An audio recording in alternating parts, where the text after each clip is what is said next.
Yeah. Hey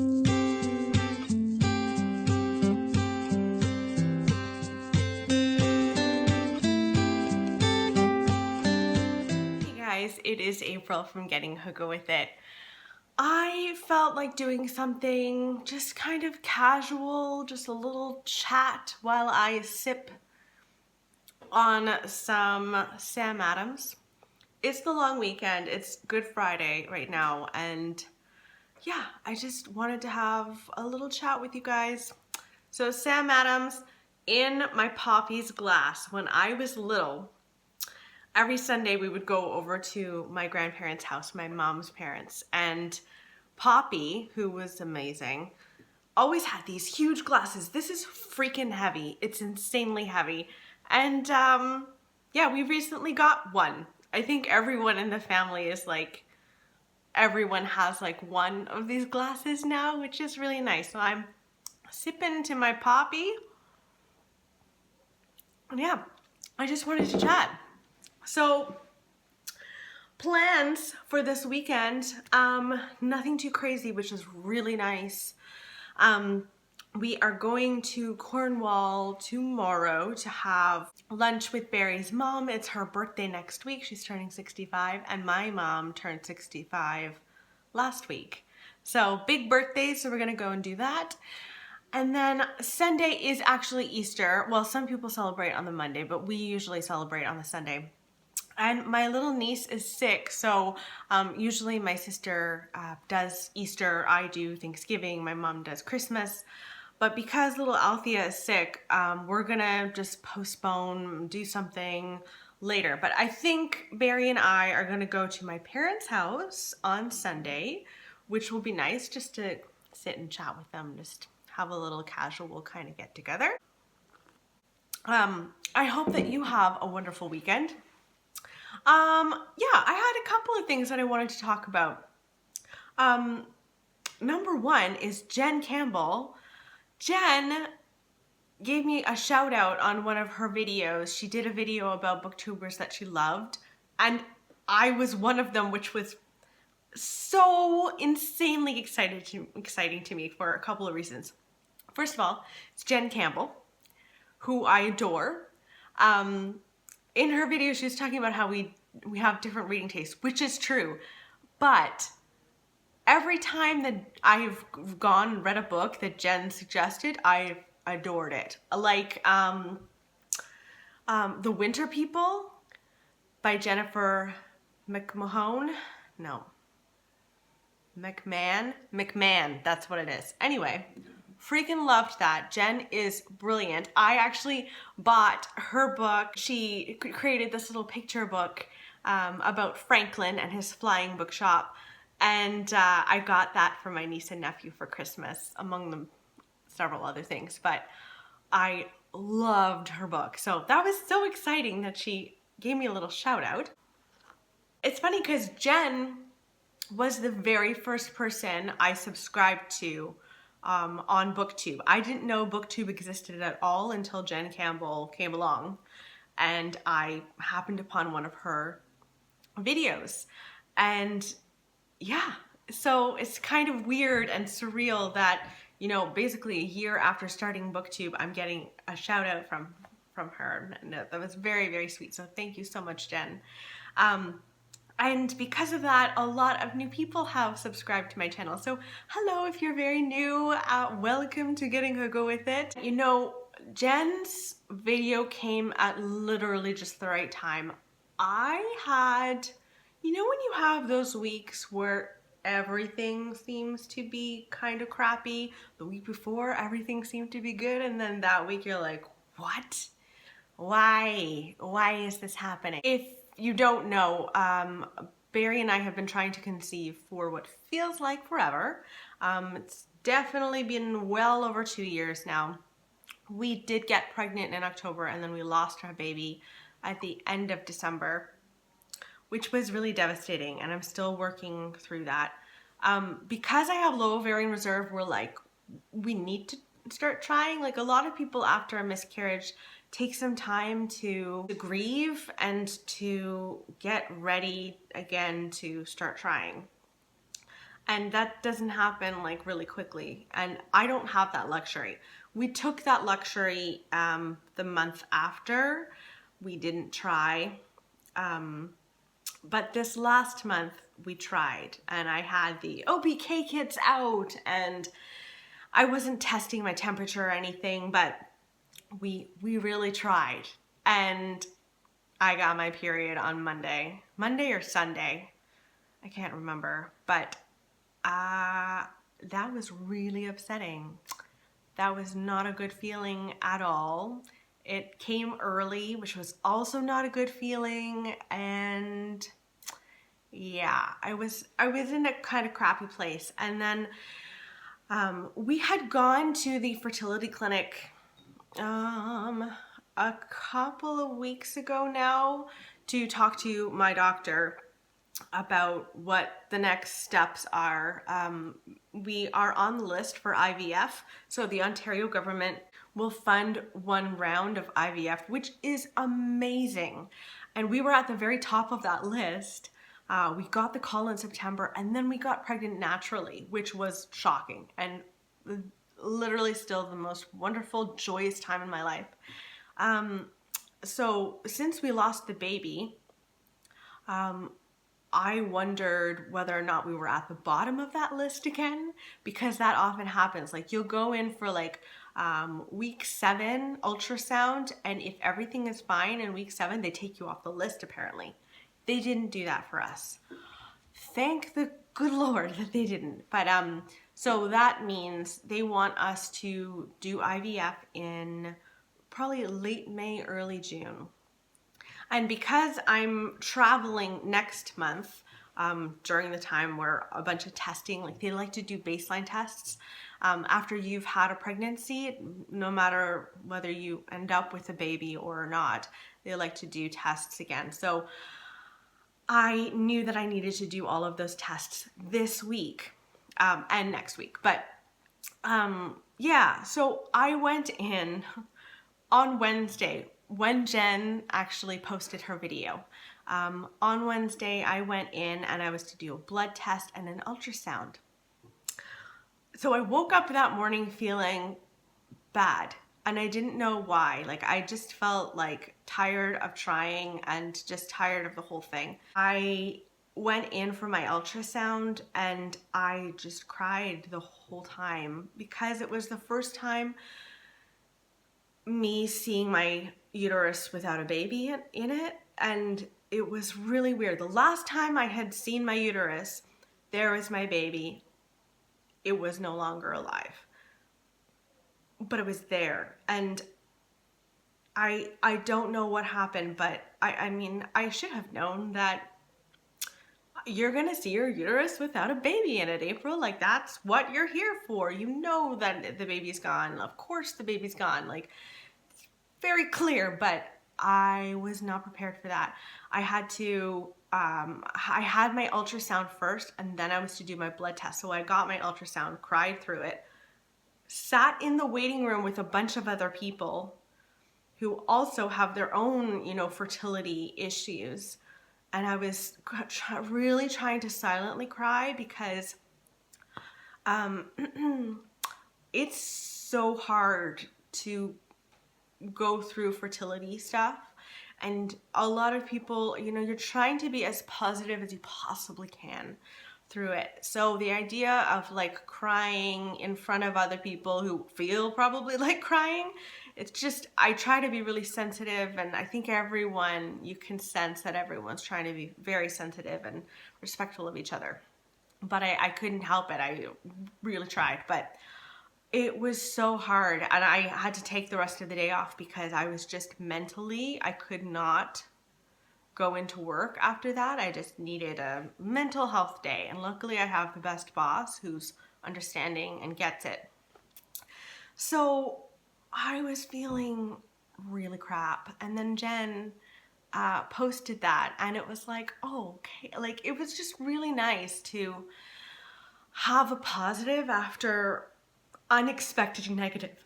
And it's funny because I'm really trying to approach everything differently.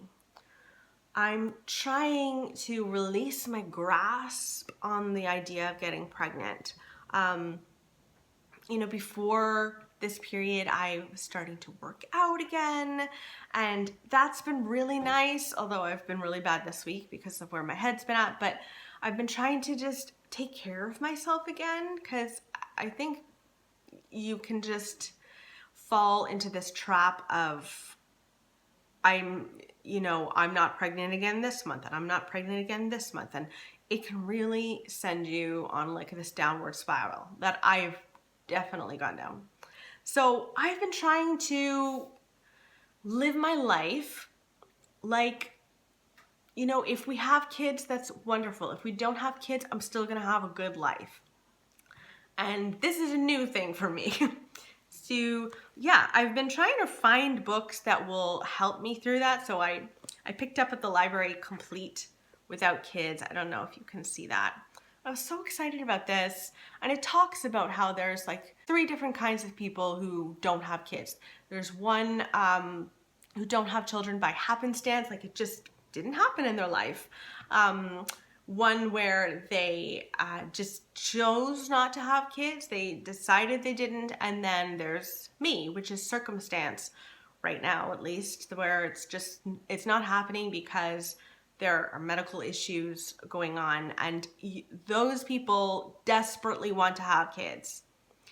And I wanted to have answers to questions like, what do I say when I meet a stranger and one of the first questions out of their mouths are, do you have kids? Because right now when people say to me, do you have kids? In my head I'm like, yes, but not here. And it's weird. Like, am I supposed to say to a complete stranger, like, yes, we have a child, but they're dead and they didn't actually get to this plane, and no, you can't do that. So I would love to have an answer of what to say. And I still, in my heart, feel wrong saying, no, I don't have kids, because to me, I have a child. So I'm trying to figure all of this stuff out.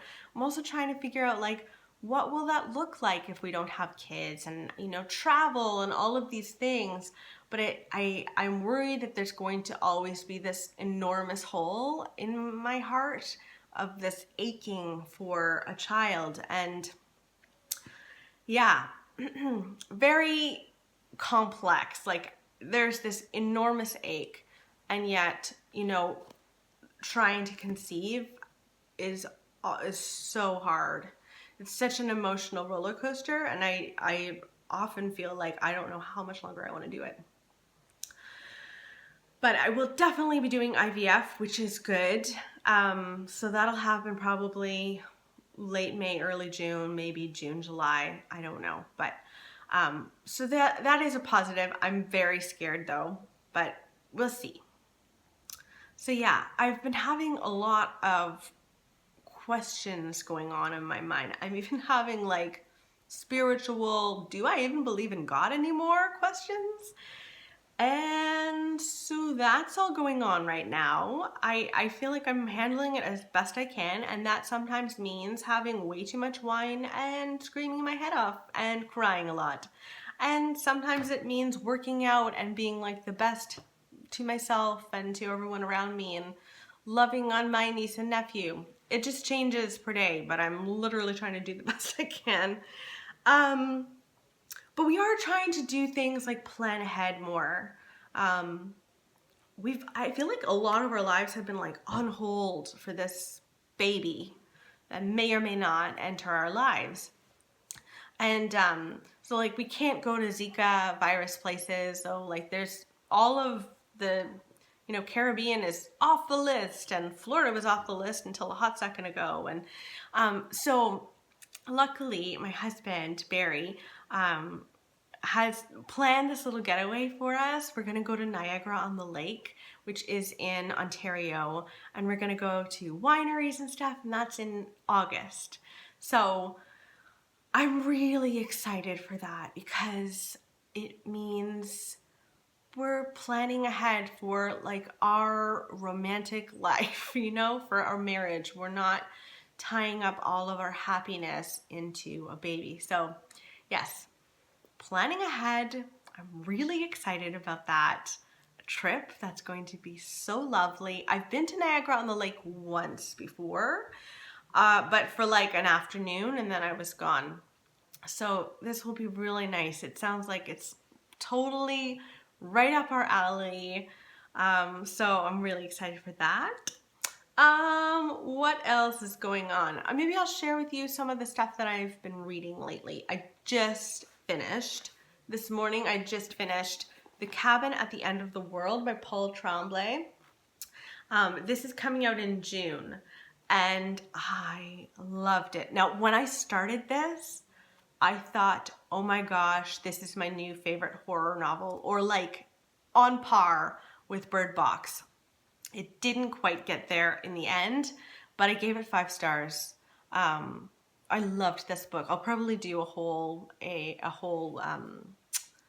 review of it, but it was so good. This is about a little girl named Wen. She's hanging out outside. Her dads have rented a cottage for some of the weekend or a week, and she's hanging out outside catching grasshoppers, and this random man like walks up to her, and he's very friendly. He's helping her catch grasshoppers, and then he says like, "When what's gonna happen isn't your fault." And he starts to move towards the house. She runs inside, tells her dads what's happening, and this man is now suddenly accompanied by 3 other people. They're all wielding these very strange instruments. They're weapons of a sort, and they're calling into Wen and her dads that they're not going to hurt them, but they do need their help to save the world. It's twisted. It is so Paul Tremblay. It's so Paul Tremblay. It's so twisted. And it gets into your head. That's what I really love about Paul Tremblay, is that you are all over the map in your head when you're reading his books. I felt that same way reading A Head Full of Ghosts. So good. So I finished that this morning, and then I am moving on to Unraveling Oliver. So I just started this. I'm like, I don't know, 90 pages in. Loving it. I'm planning on reading this in 2 days. This is the plan. Today, tomorrow, and that's it. And I don't think I'm going to have a problem doing that. This is a thriller. It's about this man who beats his wife into coma, essentially. She's injured, and she goes into a coma, and you kind of unravel his mind. He's a psychopath, and you're unraveling his psyche and also his history. So this is told in multiple perspectives. You get Oliver's perspective, this crazy guy, and then you also get perspectives of people who either knew him very well in his past, or people who knew Alice, his wife. And the whole thing unfolds from there. What I was really surprised with was there's even bits of historical fiction in here. Like one of the characters is reminiscing about portions of her life that happened in France during World War II. And I didn't expect that, and I'm really loving this. So this is my first Liz Nugent? I don't know how to say her name. And it definitely won't be my last. I already have another book of hers upstairs that is ready to be read. So really loving this. And then I think next up I'm going to be reading The 7 Husbands of Evelyn Hugo. I am buddy reading this with Katie from Life Between Words. We've never buddy read anything together, so I'm really, really excited to do that with her. Yeah, that's kind of what has been going on with me as of late. I just wanted to have a kind of chat with you. I hope you guys don't mind that I talk about, you know, the miscarriage, and I talk about the whole infertility journey. I'm not necessarily looking for, you know, advice or anything. I just, sometimes it's nice to talk about it and update you guys, because I have been open about it in the past. I think people can underestimate how brutal it is on someone's psychology. And, you know, a lot of people can just keep saying, you know, just keep going, don't give up. And it's like, well, you know what? At some point that can be kind of illogical. Not that I'm giving up. I'm not anywhere near there, but having thoughts about that, I think, is really important to have, so that I can at some point say, okay, you know what? Enough is enough. Let's freaking go to Europe and let's get a second dog. So, yeah, I think it's really important to talk about it honestly, so that you don't only hear glowing, positive success stories. I have a lot of friends who've done IVF or IUI and have children, and I'm thrilled for them. I also know a couple of people who've gone through the whole process or gone through infertility journey and they don't have kids. And so you don't know what's going to happen. And yeah, I think it's really good for me to kind of question and just kind of explore options. I don't know, but that's kind of where I'm at. I hope that you guys are doing well. I hope that you guys are going to have a really nice Easter. And do you guys have any plans for the long weekend? I'd love to know what you guys are up to and what books you're reading. Let me know. I'll talk to you later. Bye, guys.